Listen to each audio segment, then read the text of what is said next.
The YouTube action figure influencer, sharing their passion for plastic with other like-minded individuals, foolish enough to send money for you to read their comments out loud. A magical thing. On today's episode, we find out what happens when influencers stop being shills and start getting real. Just kidding. But stay tuned as Dan meets Emily and hilarity ensues.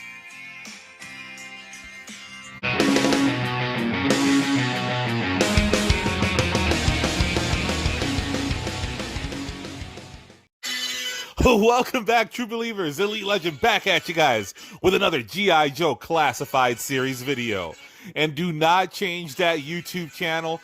We are, in fact, talking about G.I. Joe Classified Series figures, despite seeing the handsome mug of Marvel Legends marketing arm, Dan Who, from Dan Who Reviews, on your screen. Yes, this Marvel Legends influencer has become a G.I. Joe Classified Series aficionado. Look at baby, when you talking about aficionado, that's when you sit in the privacy of your Oval Office, so to speak, and you got yourself a big old fatty and a Cuban cigar, and you about to, Dusty, come on! Not that kind of aficionado. We're talking about Dan Who from Dan Who Reviews. He had the opportunity to meet with Squeaky from the G.I. Joe marketing team, and he also got to show off his Crimson Twins and a SDCC exclusive that idiots in the United States have been scrambling to secure pre-orders for, myself included, and that figure is none other than Dr. Mindbender. But that's another story for another day. Dan went on to give a brief recap of the happenings at the UK Comic-Con. He went on to provide some clarity as to what the mole rats are. Remember, Emily said there's gonna be mole rats. And no, we're not talking about the movie Mallrats. We're talking about mole rats. He stated that those are gonna be a troop builder coming sometime in 2028. Now, Dan, who is also pumped about Big Ben, because why wouldn't he be pumped about Big Ben? This guy's pumped about all action figures. Now, let's go ahead and do a little bit of a disclaimer. Now, Dan went on to say that he's not a journalist, despite being at a comic convention, despite having a microphone and a press pass, and a clipboard adorned with his YouTube logo filled with softball questions in an effort to conduct a foreign interview about a foreign hobby. So there's going to be no hard-hitting questions about manufacturing or distribution. Just a little bit of a disclaimer. Now it's time for the magic to happen. Emily hugged Dan, and then they played with themselves in action figure form, which I'm fairly certain is illegal in 13 countries, including Florida and Michigan. Emily wasted no time in stating that Big Ben is part of a classified story that they're trying to tell, called poor character selection and even worse, distribution. She also stated that Big Ben will be a catalyst in the story to help them get a little weird. And Dan loved that. And somewhere in an undisclosed location, Corey, also known as live action Dr. Mindbender, is polishing his rings and preparing for some 6-inch action. Look, baby, when you talk about 6-inch action, you definitely not talking about the American dream, baby. Americana 10-inch Dusty, come on! Now, much to Dan's pleasure, and probably Dusty's, Emily expands on her idea of getting weird. And apparently it's to feature lines that previously had killed consumer and retailer enthusiasm. Lines such as Battle Corp and Ninja Corp. Yes, the Elite Legend purposely placed that dramatic pause. Emily's bringing back Battle Corps and Ninja Corps. And let's go ahead and undress the elephant in the room. What is going on inside of that Hasbro Pulse box? And why are they not letting that smoke show in the room? Look, baby, when you talk about a smoke show, That's when you got a perfect hand, like baby doll, and you give her a cigarette, and she takes it and she puts it in those. Dusty, no! Come on!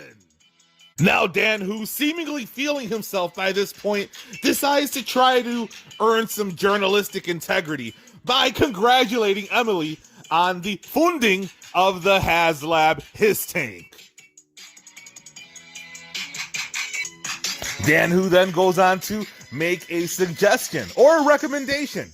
And this brother recommended a canoe in classified series form. And Emily, of course, loved that idea.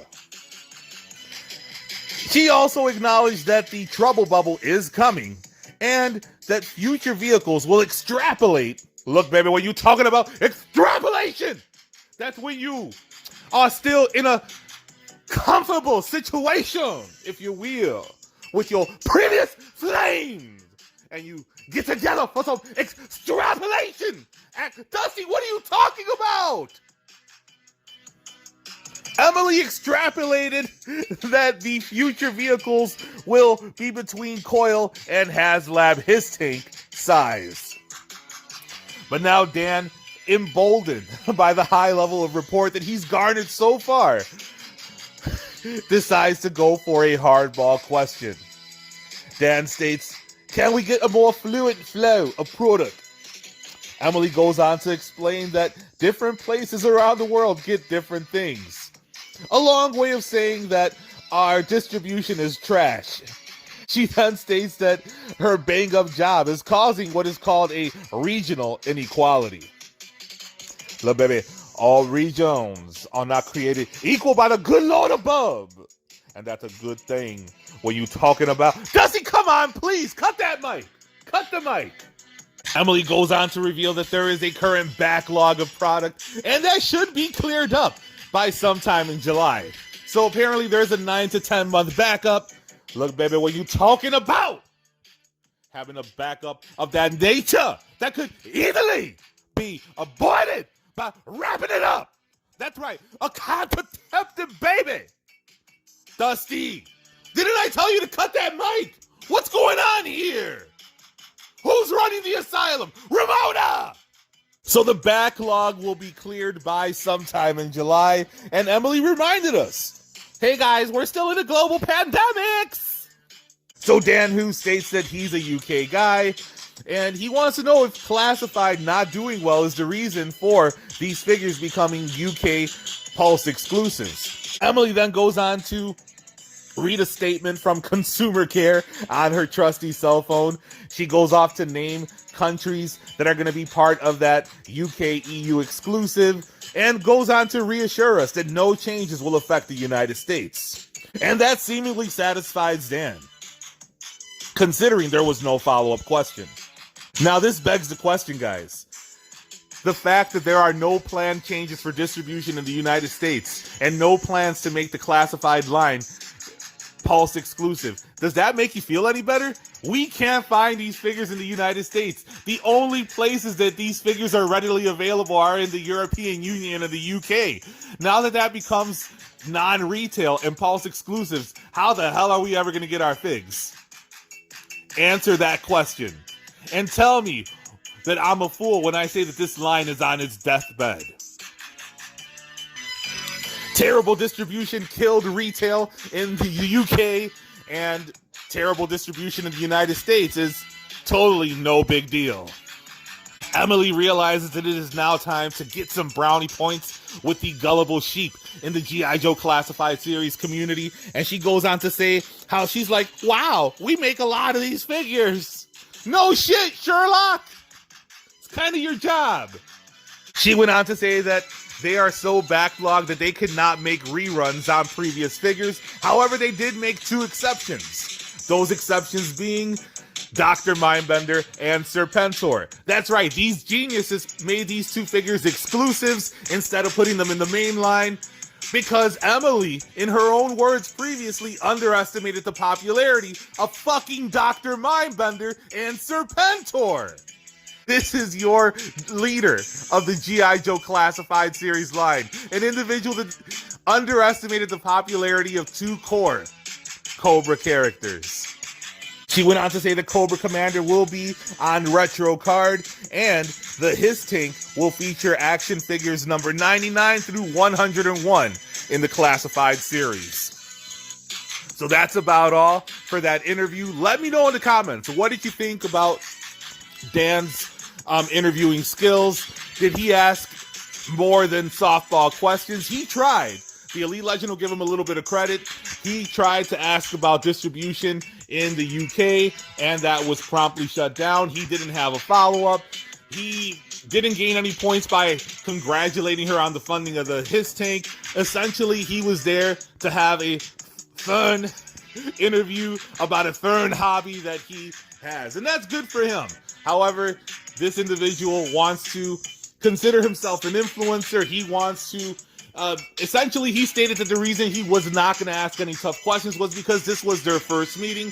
So essentially, he's telling you he wants to establish a relationship, establish a rapport, and potentially get himself in that good graces that he's in with the Hasbro Marvel Legends team. Essentially, panhandling for paid sponsorship. More power to him. But the Elite Legend believes there has to be some form of duality in the action figure YouTube community, so that's why the Elite Legend presents content such as this. Now, if you haven't already done so, hit that subscribe button, hit the notification bell so you can be alerted to all of Elite Legend's next videos. I drop content regularly, so you don't want to miss that. Scan that QR code so you can follow the Elite Legend on Instagram. I have a Facebook toy group called Elite Toy Collectors on Facebook. Join the fam there. Check out my G.I. Joe Classified Series playlist, my Marvel Legends playlist, so you can follow the saga of Robbie. And until next time, make mine